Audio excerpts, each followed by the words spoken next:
Hey everyone, Tim Schofield here, and it's really no secret that Samsung makes the best Android tablets you can buy. Now, I have the Galaxy Tab S10 Ultra right here. However, it has a really large 14.6-inch display, which might be a little bit too much for you in terms of a tablet. Now, Samsung does have another option, the Galaxy Tab S10 Plus. The S10 Plus has a 12.4-inch display to make things a little bit more manageable. Both do come with an S Pen as well. Now, in this video, we're going to take a quick look what comes in the box of the S10 Plus, and then of course put it side by side with the S10 Ultra as well. Let's get started. If we take the Tab S10 Ultra and put the Plus box on top of it, it's still smaller than the Ultra, just to give you an idea. Opening the box, you can tell already they sent the Moonstone Gray version, which I'm glad I have a different one in the Ultra. Right away, you get your tablet. We're gonna set that to the side, and the S Pen's an even different color than what came with the Ultra. You'll see the white version came with the Ultra. Inside, quick start guide plus SD card ejection tool. You do get a USB Type-C to USB Type-C charging cable, but no charging brick. Finally, a close look at that S Pen. Again, in a little bit of a different color than I've shown off previously with a quick shortcut button there. Here's a look at it next to the white color. Since they have magnets, they can actually connect. So they like each other. There we go. And on to that Tab S10 Plus. I do really like this color actually with the accent there. That is where this S Pen's going to go magnetically. Not just that way. It can also connect that way as well. Anyways, booting our tablet up for the first time, let's take a closer look at this hardware. At the bottom of our tablet, you have a couple slots and pins for accessories. Say you'd like to use a keyboard case, which I do have for the Ultra. I can show that off in just a second. Continuing along, on the right side, one of our speakers, USB Type-C port for charging, another speaker. There are quad speakers in this, and we'll actually compare the speakers in just a second as well. You do have a micro SD card slot, so you can expand the storage of your tablet. A couple microphones up towards the top. You'll notice the S Pen connects magnetically, and then the volume rockers and power button also up towards the top. Make note, there is a little bit of a camera bump there.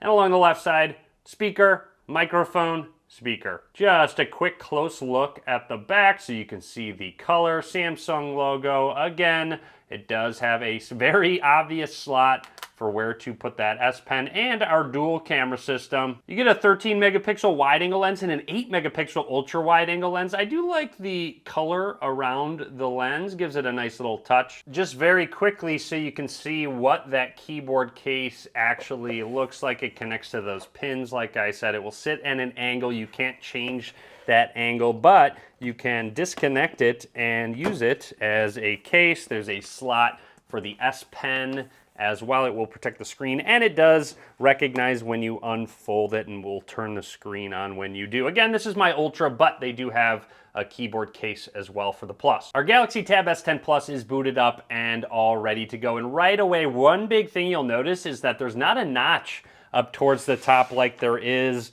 with the Ultra. And that's not just a visual difference, actually. It is a functional difference. There's a dual front-facing camera on the Ultra and just a single one on the S10 Plus. But you'll also notice the bezel size is definitely different. A little bit larger on the S10 Plus, but obviously a much smaller footprint overall with the S10 Plus. The display text the same between the two. You get a dynamic AMOLED 2X display up to 120 Hertz refresh rate, so it looks really smooth. Samsung does such a fantastic job with their panels. Obviously a 14.6-inch versus 12.4-inch screen, but the resolution is just a little bit different. 2960 by 1848 on the Ultra and 2800 by 1752 on the S10 Plus. Just basically the size difference. You also have Samsung's anti-reflective technology in both of these devices. You'll notice how less harsh those lights reflecting off the panel are, especially if I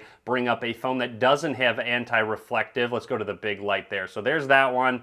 There's a phone without it. See how much more harsh the reflection actually is? This is really useful, especially if you're outside in sunlight. With a size difference comes a weight difference, 1.58 pounds with the Ultra versus 1.25 pounds on the S10 Plus, which is noticeable. I mean, I could definitely feel a difference, especially because it's spread out on such a larger screen. It's much easier to hold the Plus with one hand as opposed to the Ultra, and it will be more comfortable longer term. You also have a battery size difference. I expect the Ultra to produce better battery life. Even though the chip inside is the same, the battery size will make a difference.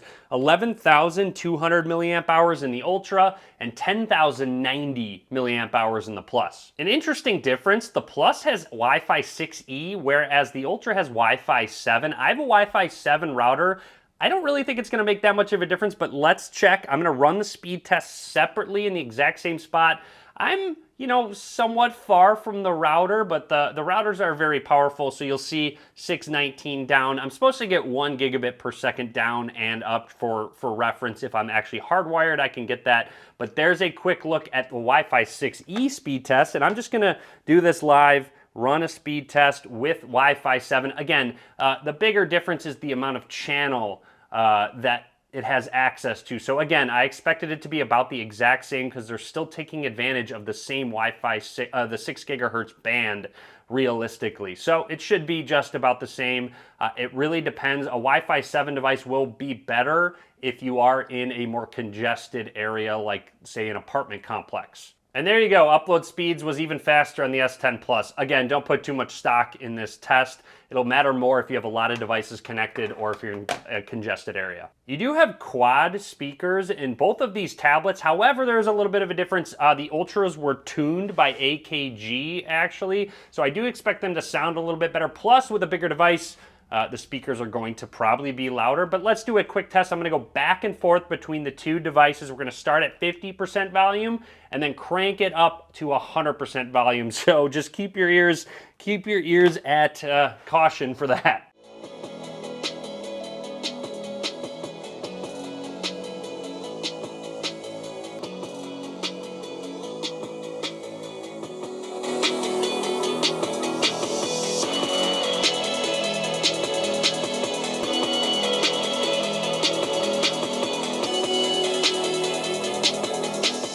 All right, so to my ears, I could definitely tell that the Ultra got a bit louder, a little bit more full sounding. I'm not sure if the mic's gonna pick that up, but hopefully that was a solid test. That was just a copyright-free song. Now, when it comes to performance, both have the MediaTek Dimensity 9300 Plus chipset, and you can expect really solid performance on both devices. The Ultra does have an option for 16 gigs of RAM if you happen to need more RAM. And obviously for me, gaming on a larger screen just looks better in general. However, it's nice to have the portability of the S10 Plus. Again, you're going to get very similar performance out of both devices. Both displays look incredible. The higher refresh rate, everything looks really smooth and can play games at a higher FPS. Don't forget, you have an S Pen for added productivity. It's really comfortable to use, to type on. You have a quick shortcut here, Smart Select, Create Note. You can even use AI with their sketch to image. With my beautiful art skills, let's try and draw something. I don't actually know what this is, to be honest. I'm just gonna see what AI thinks it is. Some sort of animal, right? Okay, let's hit generate and see what it actually thinks it is. Interesting, we got a rhino in some water. That's about what I expected that drawing to turn out as. So obviously these images are gonna be a little bit better depending on your skill of art, but actually really cool how it turned into something at least recognizable. Being able to write notes really quickly is just fantastic as well. The S Pen's really accurate. It's pressure sensitive, so depending on how hard you press the screen is how dark that line is actually going to be. And Samsung's operating system is truly made for multitasking. You can have a ton of different pop-up windows like so. You can go side by side if that is something you're looking to do as well, just back and forth, or just have a bunch of bubbles up and have a bunch of windows up at once. Anyways, that's it for me for now on the Galaxy Tab S10 series. The Plus and the Ultra, wanted to give you an idea of what both of them look like side by side and talk about all of the differences. I hope you enjoyed the video. I I will link to both of these devices in the description. Be sure to subscribe. A lot more content coming soon. Be sure to give this video a thumbs up. As always, thanks for watching.